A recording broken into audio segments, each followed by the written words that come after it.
What is going on, guys? Hope you guys are doing well. I'm reviewing the Panzerbüchse 39 anti-material rifle today, the second rifle of this category to make it into the scout class. Just like its older brother, the Boyce AT rifle, it too is a one-hit wonder against infantry on the battlefield. But though it can do devastating things against those type of players, it is the only category of weapon for the scout class that can actually do significant amount of damage against vehicles. If you compare these two guns against each other stock, the Panzerbüchse actually edges out the Boyce AT rifle ever so slightly in damage. If the Boyce AT rifle wasn't already powerful enough, this will give you a little bit more of an edge against tanks when battling them. The downside of this is its rate of fire. It is officially the slowest out of all the guns in Battlefield with an 18 rate of fire.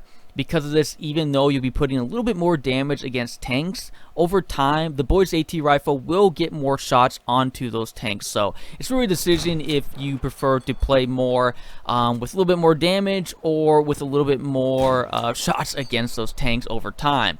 You can go into the specializations and choose a machine bolt, which will move your rate of fire up to 21, but you'll still fall short to a stock Boyce AT rifle with its rate of fire at 22, and that's just with the gun stock.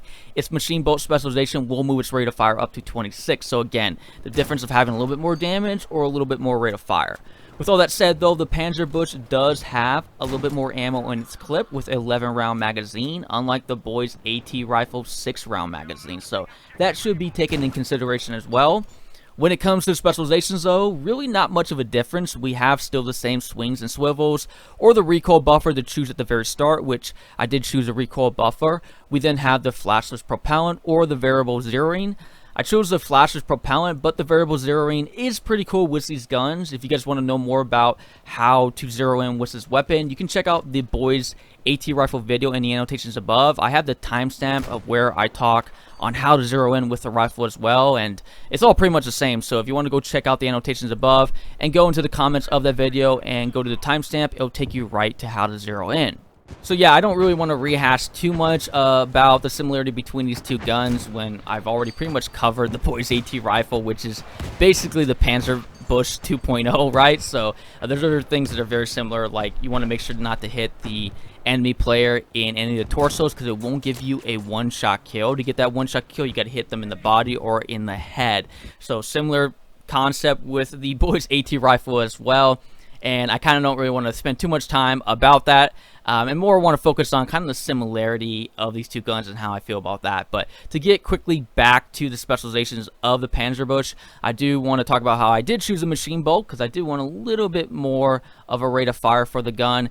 And then finally, the most difficult decision were the final two specializations, the APCR bullets that do a little bit more damage against vehicles, and then the high velocity bullets that make it easier to hit moving targets.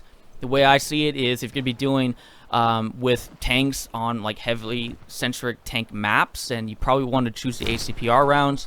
But if you're dealing with more infantry players, you probably want to do the high velocity bullets because that will help you hit those players, especially if they're moving a lot. So it's kind of nice because these guns are so similar that you can make one gun for vehicles with the specializations and another gun for the infantry. Because for me at least, they feel pretty much the same, and I'm sure someone who uses these type of guns a lot will notice the difference. But for anyone bouncing around all the classes and all the different guns, I'm not sure how quick you'll notice the difference other than maybe the amount of ammo. I would personally like to see a bit more uniqueness when it comes to future guns, whether you love or hate these type of weapons. The big thing for me is to see guns that have a bit more noticeable difference in them.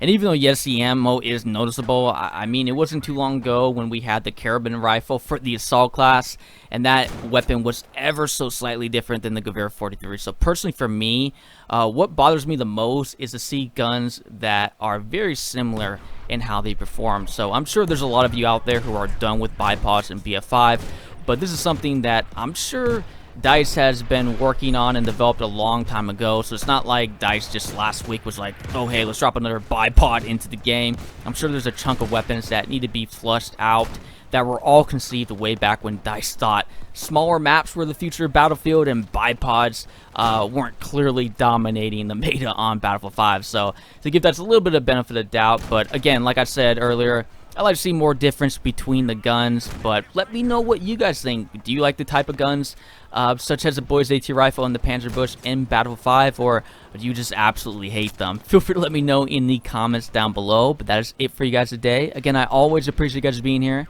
I am Living, and I'll catch you guys again later.